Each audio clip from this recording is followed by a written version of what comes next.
네, 우리의 신앙 믿음이라는 것은 본질적으로 교육하고 전수하는 그런 요소를 담고 있지요.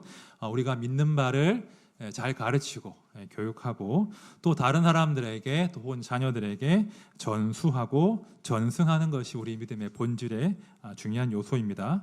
하지만 안타깝게도 우리가 우리의 신앙과 믿음을 교육하고 전수하는 과정에서 또 시간이 흐르는 중에 신앙의 본질은 신앙의 본질이 왜곡되고 변질될 수 있습니다. 그러니까 본질은 흐려지고 형식이나 어떤 규범 자체에 집착할 수 있다는 것이죠.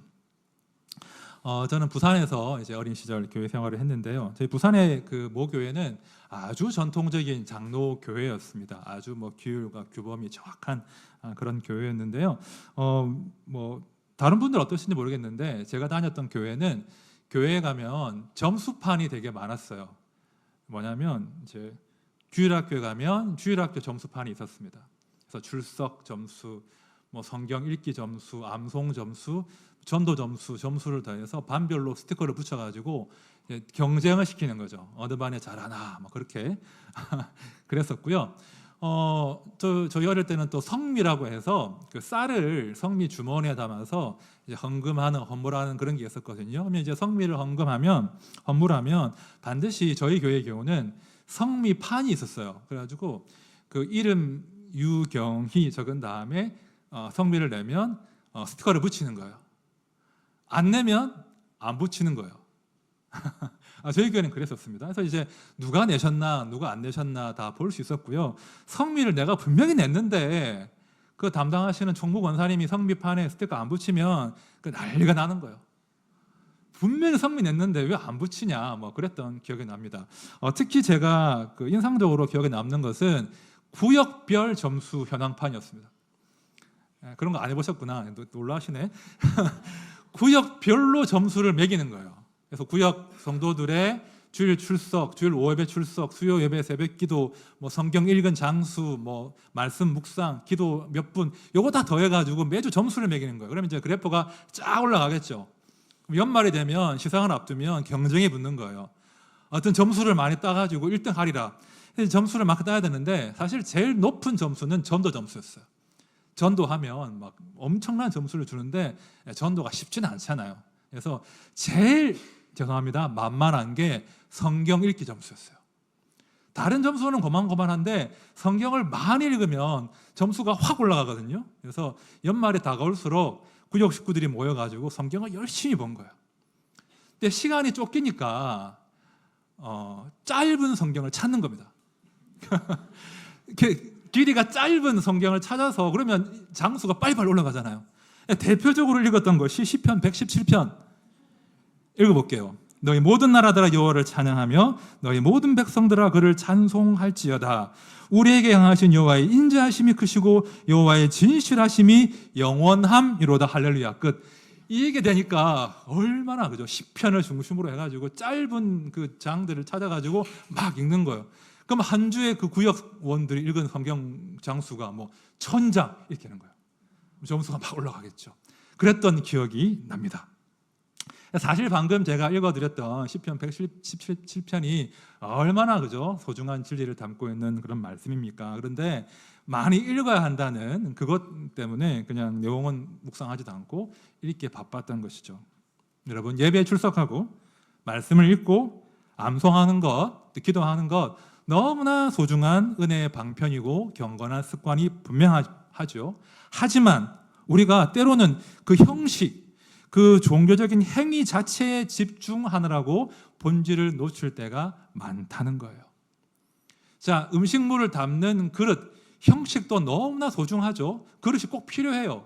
하지만 그 그릇이 담고 있는 음식 맛을 모른다면, 그 음식을 즐기지 못한다면 그 그릇이 무슨 소용이 있겠습니까? 그죠? 음식 맛을 알아야죠. 자, 오늘 본문은요, 유명한 말씀인데 금식이라고 하는 유대인들의 경건한 관습을 둘러싸고 벌어지는 논쟁입니다. 자, 성경책을 보시면 성경책도 작게 표제를 적기를 금식 논쟁이라고 되어 있을 거예요. 자, 본문 18절 말씀 보시면 어떻게 논쟁이 시작되는가를 확인할 수 있는데요. 자, 18절 말씀 우리 한번 같이 봅시다. 18절 시작. 요한의 제자들과 바리새인들이 금식하고 있는지라 사람들이 예수께 와서 말하되 요한의 제자들과 바리새인의 제자들은 금식하는데 어찌하여 당신의 제자들은 금식하지 아니하나이까? 자, 난데없이 금식에 관한 질문을 지금 사람들이 하고 있습니다. 사실은 지난주와 이어지는 맥락이에요. 자, 지난주에 예수님께서 레위를 제자로 부르신 다음에 레위의 집에 가서 레위와 제자들과 세리와 죄인들과 함께 잔치를 베푸셨거든요. 그때 바리새인과 서기관들은 비난했습니다. 너희가 어찌하여 예수가 어찌하여 저 죄인들과 함께 한 식구가 될 수 있는가? 그 비난의 연장선으로 지금 예수님께서 막 만찬을 레위와 함께 식사를 즐기고 계신데 지금 시비를 거는 거예요. 바리새인들과 요한의 제자들은 지금도 금식하고 배를 쫄쫄 굶고 있는데 어찌하여 당신들은 지금 잔치를 벌이고 있는 겁니까? 라고 하는 지금 맥락의 질문인 것이죠. 자, 사람들이 볼 때, 특히 경건한 사람들이 볼 때 예수님은 좀 아리송한 사람인 거예요. 어떻게 보면 굉장히 진지하고 경건해 보입니다. 그런데 문득 보니까 예수님 별명이 뭐였죠? 먹기를 탐하고 포도주를 즐기는 자. 이게 우리가 문자로 봐서 그렇지 먹기를 탐하고가 뭐라 그랬죠? 야, 이 돼지야, 이거 그러죠. 포도주를 즐기는 자 뭐였죠? 술꾼, 이런 표현이잖아요, 그죠? 그러니까 한편으로 보면 굉장히 경건해 보이고 진지해 보이는데 문득 보면 막 죄인들과 세리들과 어울려가지고 막 먹고 마시고 있단 말입니다. 뭔가 이상하다는 거예요. 뭔가 경건하지 않고 바리새인과 다른 사람들에 비할 때 뭔가 부족하다 하고 지금 문제 제기를 하고 있는 겁니다. 자, 그럴 것이 그 당시 소위 경건한 사람들에게는 나름의 경건의 기준이 있었습니다. 그 경건의 기준 중에 하나가 금식이었습니다. 일정 기간 음식의 섭취를 중단하는 것이죠. 그러니까 경건한 자의 필수 덕목이 금식이었는데 어찌 당신은 금식하지 않습니까? 그런 문제 제기를 하는 거죠. 그 탈무드에 따르면은 바리새인들은 월요일과 목요일, 그러니까 일주일에 이틀간 정기적으로 금식을 했다고 합니다. 그 누가복음 18장에 보면 예수님도 이제 1회에 2번씩 금식하는 바리새인에 관한 말씀을 하시거든요. 자, 이 경건한 사람들이 왜 금식을 하게 되었을까요? 왜 금식을 할까요? 자, 구약 성경을 보면 금식에 관한 아주 중요한 말씀이 나오는데요. 자, 요엘서 2장 12절 13절을 제가 읽어볼게요. 왜 금식해야 했는가? 여호와의 말씀에 너희는 이제라도 금식하고 울며 애통하고 마음을 다하여 내게로 돌아오라 하셨나니 너희는 옷을 찢지 말고 마음을 찢고 너희 하나님 여호와께로 돌아올지어다. 그는 은혜로우시며 자비로우시며 노하기를 더디하시며 인애가 크시사 뜻을 돌이켜 재앙을 내리지 아니하시나니. 자, 보십시오. 금식은 하나님 앞에서 애통하는 마음을 표현하는 것입니다. 그죠? 자기의 죄를 깨닫고 그 죄를 슬퍼하고 이제 내가 여호와께로 돌이키겠습니다 하면서 금식했던 거예요. 특별히 바벨론에게 나라가 망한 이유로는 이 유대인들이 말입니다. 그 망국의 수치를 기억하면서 그 조상들의 죄악을 기억하면서 다시는 그런 죄악을 범하지 않겠습니다 라고 하면서 금식했다는 것입니다. 주님, 이 재앙과 슬픔의 날이 이제 끝나게 해주십시오. 이제 여호와가 돌아오셔서 우리 조국을 세워주십시오. 메시아가 오십시오. 이런 갈망 가운데 그들이 금식했다는 것이죠. 우리는 이 경건한 유대인들의 금식을 결코 폄하할 수 없습니다. 굉장히 좋은 의도로 금식한 거예요. 우리 주님도 사실은 그 광야에서 무려 40일간 금식하셨거든요. 금식은 영적으로 참으로 유익한 것입니다. 존 파이퍼 목사님이 금식에 관한 책을 쓰신 것이 있는데 하나님께 굶주린 삶, 이런 금식에 관한 책이 있어요. 아주 좋은 책입니다. 이 책에서 목사님께서 독자에게 금식의 유익을 설명하시면서 이런 질문을 던지시더라고요. 나는 정말 하나님께 굶주려 있는가? 그분을 그리워하고 사모하는가? 아니면 어느새 그분의 선물로 만족하고 있는가? 이런 질문을 합니다. 그러니까 사람을 결국 변질시키고 타락시키는 것은 다른 어떤 죄악이 아니라 오히려 하나님의 선물일 수 있다는 거예요. 하나님의 선물이, 그 부요함이, 그 풍족함이 사람을 타락시킬 수 있는데, 금식을 하면서 그런 모든 일체의 하나님의 선물을 한번 끊어보고 이제는 그 선물이 아니라 선물을 주신 하나님 자체에게 한번 집중해봐라. 그것이 금식의 유익이라는 것이죠. 그렇죠? 하나님을 갈망하면서 오직 하나님만이 나를 참으로 배부르게 하시는 나의 참 양식이 되십니다. 막 그런 중심을 가지고 금식을 한다면 너무나 유익하다, 이런 말씀하십니다. 여러분, 금식하십시오. 하지만 건강에 무리가 되지 않는 선에서, 그죠? 건강에 무리가 되지 않는 선에서 때로 금식하면서 나를 낮추고 하나님만을 갈망하는 그 시간이 참으로 소중한 거예요. 그런데 문제가 있죠. 금식이 너무나 유익하지만 그 본질, 하나님을 갈망하는 그 본질을 잃어버리면 금식이 요상한 행위가 될 수 있다는 거예요. 자, 우리 마태복음 6장 16절 말씀을 같이 읽어봅시다. 시작. 금식할 때에 너희는 외식하는 자들과 같이 슬픈 기색을 보이지 말라. 그들은 금식하는 것을 사람에게 보이려고 얼굴을 흉하게 하느니라. 내가 진실로 너희에게 이르노니 그들은 자기 상을 이미 받았느니라. 이 맥락은 예수님께서 바리새인들의 어떤 외식하는 기도에 대해서, 금식에 대해서 책망하시고 말씀하시는 맥락인데요. 이 외식하는 자들, 즉 바리새인과 서기관들은 금식하면서 하나님 앞에서 하지 않았다는 거예요. 사람 앞에서, 사람에게 옳게 보이려고, 의롭게 보이려고, 그러니까 하나님을 갈망하는 게 아니라 자신을 드러내기 위해서 한 금식이다라고 지금 주님께서 말씀하시는 거예요. 금식하는 가운데 하나님과의 깊은 교제와 씨름과 갈망은 사라지고, 사람 앞에서 자기의 의로움을 드러내고, 심지어 금식하지 않는 자들을 책망하는 그런 가식과 교만의 도구가 되어버렸다라고 지금 말씀하시는 겁니다. 금식은 너무나 소중한 것이지만, 귀한 것이지만 조심하셔야 돼요. 만약 금식을 여러분이 하시는데 금식을 하면 할수록 하나님 생각은 하나도 안 나고 음식 생각만 난다. 나한테 안 맞는 거예요. 하지 마십시오. 네, 괜찮습니다. 금식을 하면 할수록 하나님을 갈망하지 않고 음식만 생각난다. 금식하지 마십시오. 내가 금식하는데 이 금식을 내가 막 자랑하고 싶다. 나 일주일간 금식한 사람이야. 훈장 달고 싶다. 그러면 차라리 하지 마십시오. 차라리 금식을 하지 않는 것이 하나님 앞에 훨씬 유익하다는 거예요. 자, 다시 이제 오늘 본문으로 돌아와서 이렇게 예수님께서 금식에 대한 질문을 받으셨는데요. 우리 주님이 뭐라고 답을 하실까요? 우리 19절 말씀 같이 읽어봅시다. 시작. 예수께서 그들에게 이르시되 혼인집 손님들이 신랑과 함께 있을 때 금식할 수 있느냐? 신랑과 함께 있을 동안에는 금식할 수 없느니라.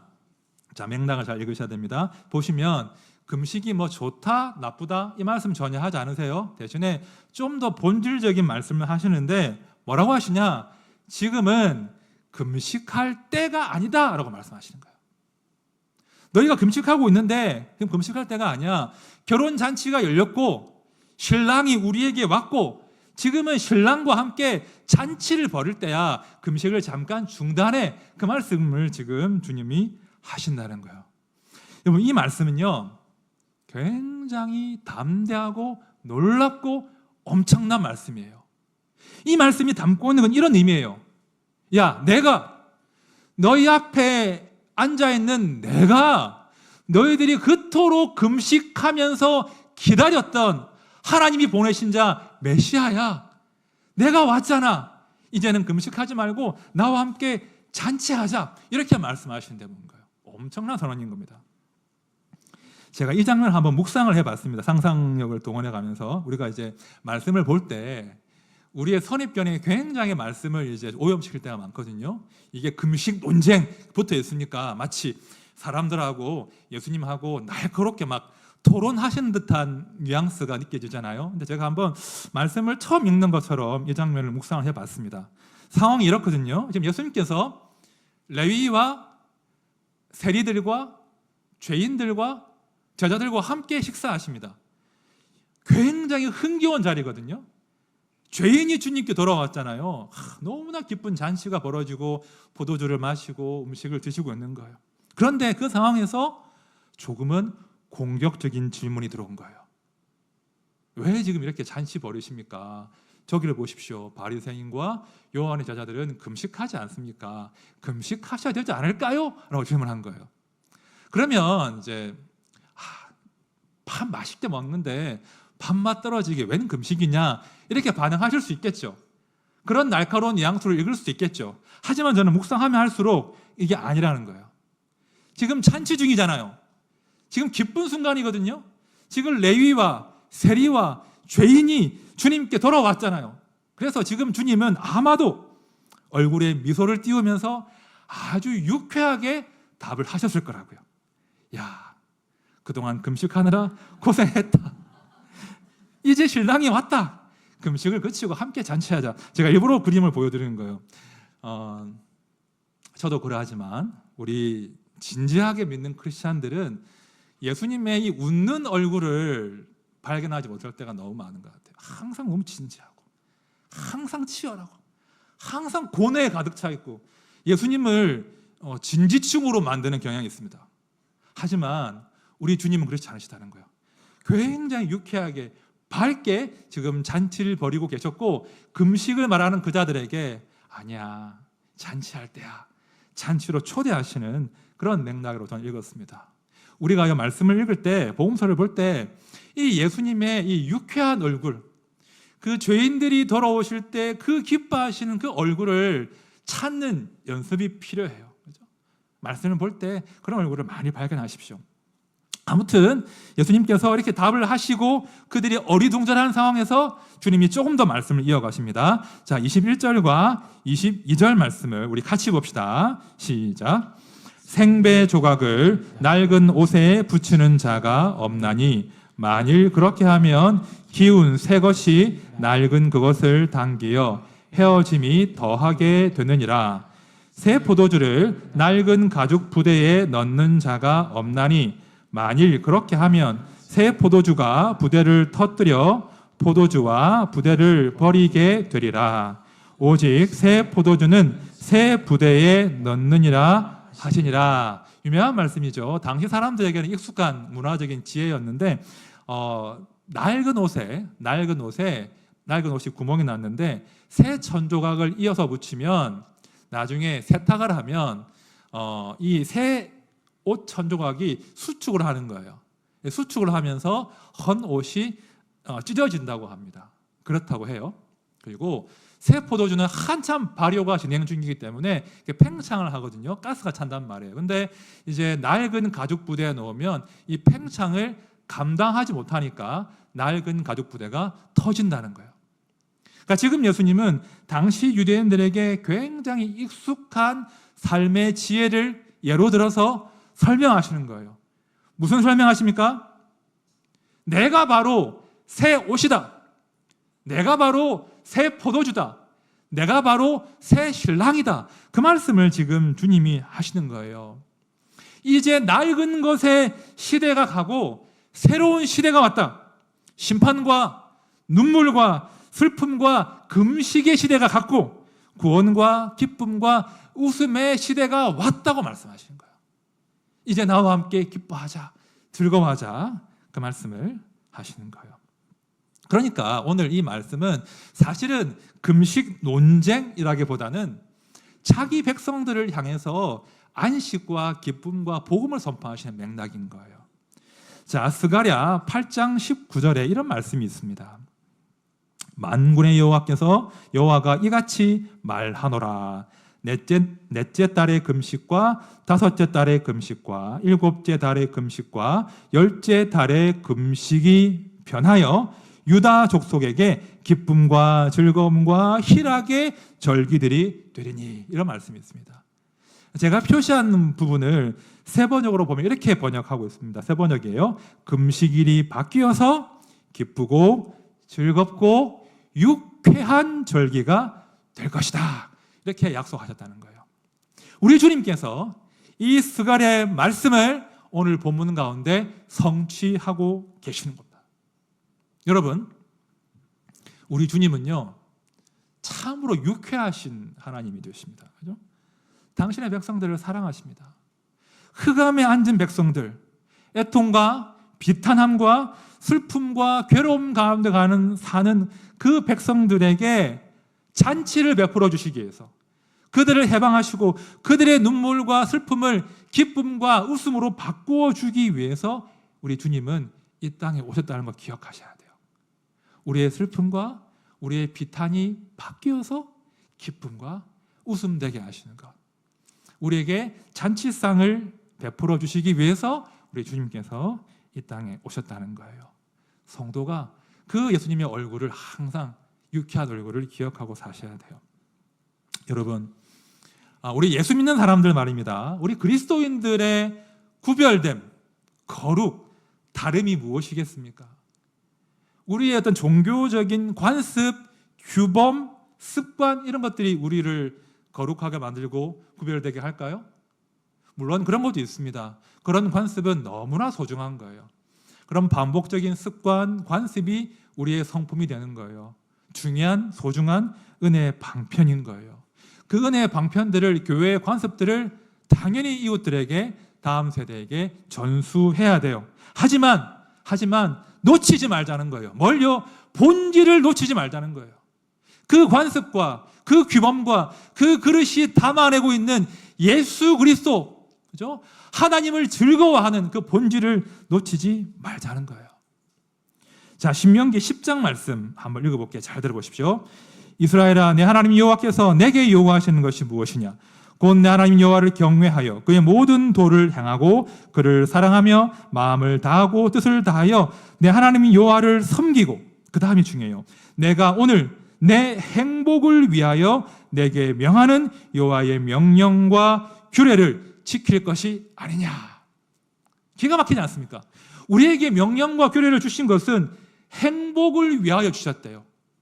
이 행복이란 단어가 히브리어 토부를 번역한 것인데, 창세기 1장에서 하루하루 끝나고 만물을 창조하시고 하루가 끝날 때 보시기에 좋았더라, 그 좋았더라가 토부예요. 자, 우리 하나님의 관심은 피조물의 토부예요. 행복이에요. 어떤 법을 주신 다음에, 규범을 주신 다음에 이것들이 규범을 잘 지키나 안 지키나 감시하자. 못 지키면 점수 매겨가지고 탈락, 지옥, 이게 관심이 아니에요. 하나님의 관심은 하나님이 베푸신 그 은혜의 울타리 안에서, 예배 가운데, 기도 가운데, 말씀 가운데 우리가 하나님을 사랑하고 하나님을 즐거워하고 하나님 안에서 행복을 누리는 것이 우리를 향하신 하나님의 본심이라는 거예요. 오죽하면 사도 바울이 권면하기를 항상 기뻐하라고 했잖아요. 무슨 미친 사람도 아니고 항상 기뻐하래요. 그것이 우리를 향하신 하나님의 본심입니다. 그럼 우리 하나님은요, 재판관이 아니에요. 막 규범을 탁 정해 놓으신 다음에 그 규범을 체크하시고 재판하시는 분이 아니라 우리의 행복을 기뻐하시는 참으로 유쾌한 아버지 하나님이 되십니다. 우리 성도가 이 유쾌한 하나님의 얼굴을 다시 발견할 수 있어야 돼요. 막 늘 진지하고 늘 심각하고 늘 죄인을 노려보시는 그 얼굴 말고요. 그렇죠? 우리를 기뻐하시고 유쾌하게 바라보시는 그 얼굴을 경험하시고 그 얼굴을 우리 이웃들에게 또 자녀에게 증거하는 것이죠. 2015년도에 목사의 딸이라고 하는 책이 출간이 되었습니다. 목사의 딸. 책 제목 그대로 목사님의 따님이 쓰신 책인데요. 이 책이 출판이 되고 교회에, 장로 교단에 엄청난 파문이 일었습니다. 이 책의 내용 자체가 목사님의 따님이 자기 아버지 목사님에 대해서 어찌 보면 어두운 면을 폭로하는 그런 책이었거든요. 근데 그 목사님이 너무나 유명하고 존경받는 분이셨습니다. 그 목사님은 해방 이후에 한국 장로교회를 재건하고 또 한국의 보수 신학교를 설립하고 세워 나갈 때 이분의 이름을 빼고는 설명할 수가 없을 만큼 너무나 유명한 분이십니다. 저 역시도 이분의 주석이 있거든요. 그만큼 이분이 영향력이 크신 분인데 합동, 고신, 합신 이분을 빼고는 설명할 수 없는 그런 유명한 분입니다. 그런데 그 따님이 아버지에 대한 이야기를 폭로를 하는 거예요. 책이 출판되고 파문이 일고 한동안 소란스러웠습니다. 사실 저도 책을 다 보진 못했는데 책과 또 반론하는 글과 인터뷰를 좀 보았는데 진실을 잘 모르겠어요. 정확한 진실은 잘 모르겠는데 한 가지 제가 확인한 것은 그 딸에게 아버지가 어떤 모습으로 비춰졌는가 그거는 확실하더라고요. 그 딸에게 아버지 목사님은 유교적인 권위주의, 샤머니즘적인 기복주의, 율법주의의 영향을 강하게 받은 그런 모습으로 비추어졌다는 거예요. 단순한 인상이 아니라 그 따님의 그 일기와 메모를 토대로 책을 썼거든요. 율법적이고 사랑은 없고 교회 섬기느라고 아내에게는 자녀에게는 너무나 무관심한 정도가 아니라 때로 아내 사모님을 심하게 폭행하고 자녀들을 폭행한 그런 내용들이 그 책에 담겨 있습니다. 저는 우리 한국 교회의 위대한 엄청난 스승이시거든요. 근데 그 책이 한국 교회에게 던지는 저는 메시지가 분명히 있다고 믿습니다. 물론 저 역시 개인적으로는 딸을 셋이나 두고 아들이 하나 있는 또 4명의 자녀를 둔 아버지이지 않습니까? 정말 우리 자녀들에게 제가 어떤 신앙으로 비춰질까? 제가 혹시 하나님 아버지의 얼굴을 왜곡하는 그런 목사는 아닌가? 그런 두려운 마음이 들더라고요. 근데 한국 교회가 어찌 보면 이 목사님처럼 하나님의 얼굴을 왜곡해 왔을 수도 있다. 그런 근심을 저 또한 하게 됩니다. 그래서 오늘 본문 가운데 저는 이 예수 그리스도의 그 유쾌한 얼굴, 그 죄인과 세리를 용납하시고, 그죠? 그들과 함께 잔치하시는 이 얼굴을 담기 위해서 애를 써야 되겠다. 그런 다짐을 해봅니다. 저를 오래 보셔서 아시겠지만 제가 좀 진지충인 거 맞거든요. 굉장히 진지충이고. 그래서 저는 이 예수님의 유쾌함 그리고 이제 다양한 사람들 품는 이 넉넉함을 참 담고 싶다. 그런 마음을 많이 가집니다. 그리고 세리와 죄인과 가까이 하시고 먹기를 탐하고 포도주를 즐기는 자라고 하는 별명까지 얻으시면서 그들과 기꺼이 포도주를 나누시고 식사하시는 그 우리 주님의 소탈함과 진솔함을 좀 닮아야 되지 않을까 그런 묵상을 제가 하게 됩니다. 오해는 하지 마십시오. 포도주를 즐긴다 이것이 오해가 되어서 저한테 맥주 한잔 하자고 오시면 제가 굉장히 곤란해집니다. 그런 게 핵심이 아니고 우리가 잊어버리고 있던 그 예수님의 유쾌하고 소탈하고 좀 진정성 있는 그런 얼굴들을 좀 회복해야 되지 않겠나 그런 마음이 듭니다. 우리가요 먼저 믿었잖아요. 먼저 믿은 우리가 아는 예수님의 얼굴을 다른 이에게 전하게 되어 있어요. 먼저 믿은 부모님들이 아는 그 얼굴을 아이들에게 증거하게 되어 있어요. 그래서 우리가 먼저 믿은 우리가 예수님에 대한 그 탐을 좀 많이 허무셔야 돼요. 더 알아가셔야 돼요. 이제 말씀을 정리하겠습니다. 저는 명절 되면 이런 설교를 제가 하거든요. 이제 어떻게 다음 세대에게 이웃들에게 말씀을 증거하고 복음을 전하고 예수를 증거할까? 우리가 많은 고민들을 할 수 있겠지만 오늘은 한 가지 강조하고 싶습니다. 우리가 다소간 바로치고 있던, 잊어버리고 있던 유쾌하신 예수 그리스도, 그렇죠? 죄인을 사랑하시고 죄인과 함께 기뻐하시고 즐거워하시는 그 유쾌한 예수님의 얼굴, 그것이 우리 신앙의 하나의 중요한 본질임을 기억하시는 명절 되시면 참 좋겠습니다. 그래서 이 명절 기간 동안에 그러한 예수님의 얼굴을 많이 경험하시고 증가하시면 좋겠어요. 제가 사진 그림 다시 한번 보여드릴게요. 웃고 계시는 예수 그리스도. 그죠? 우리 너무 그죠? 이 얼굴을 잊어버리고 살고 있습니다. 한국 교회가 너무 아무래도 이제 우리 선배들이 너무나 힘겨운 시절을 통과해서 일제강점기와 전쟁을 통과해서 교회를 세우시다 보니 이런 얼굴들을 잊어버렸던 것이죠. 다시 우리가 이 얼굴, 유쾌하신 예수 그리스도를 재발견하고 그 예수를 더 많이 누리시고 그 예수를 이웃들에게 또 우리 다음 세대에게 증가하는 그 복을 누리시기를 진심으로 축원드립니다. 우리 함께 찬양합시다. 내 평생 사는 동안 우리 함께 불렀던 찬양인데요. 성도들은 신앙생활을 무슨 시험 치듯이 하시면 안 돼요. 숙제하듯이 하시면 안 돼요. 그건 정말 불행한 거예요. 우리는 먼저 하나님을 즐거워해야 돼요. 하나님을 찬양하는 것이, 내가 그분 앞에 머무는 것이 얼마나 복되고 기쁜 일인가, 그것을 누리는 자가 진정으로 가치 있는 성도의 삶을 살 수 있고 예수를 증거할 수 있습니다. 우리 찬양할 때 주님, 제 평생에 하나님을 즐거워하는 이 복을 놓치지 않기를 원합니다. 또한 이 복을 제가 우리 이웃들에게, 우리 형제와 자매에게, 자녀에게 증거하며 살게 해주십시오. 제가 누구보다 하나님을 즐거워하는 사람 되게 해주십시오. 우리 함께 찬양합시다.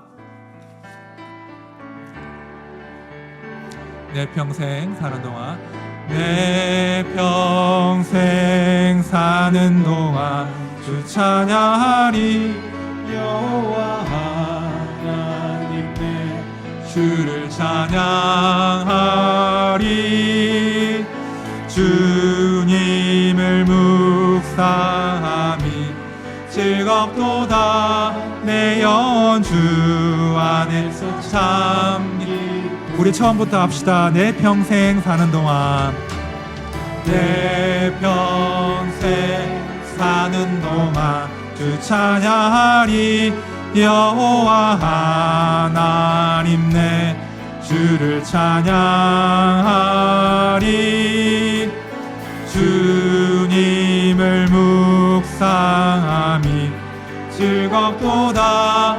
내 영혼 주 안에서 참 기쁘리. 내 영혼아 주님을 송축하라. 내 영혼아 주님을 송축하라. 내 영혼아 주님을 찬양하라. 내 영혼아 주님을 송축하라. 내 영혼아 주님을 찬양. 우리 처음부터 합시다. 내 평생 사는 동안, 내 평생 사는 동안 주 찬양하리. 여호와 하나님 내 주를 찬양하리. 주님을 묵상함이 즐겁도다. 내 영혼 주 안에서 참 기쁘리. 내 영혼아 주님을 송축하라. 내 영혼아 주님을 송축하라. 내 영혼아 주님을 찬양하라. 내 영혼아 주님을 송축하라. 내 영혼아 주님을 찬양. 내 영혼아 주님을 송축하라. 내 영혼아 주님을 송축하라. 내 영혼아 주님을 찬양하라. 내 영혼아 주님을 송축하라. 내 영혼아 주님을. 우리 마지막 한 번 더 찬양합시다. 내 영혼아 주님을 송축하라. 내 영혼아 주님을 송축하라. 내 영혼아 주님을 찬양하라. 내 영혼아 주님을 송축하라.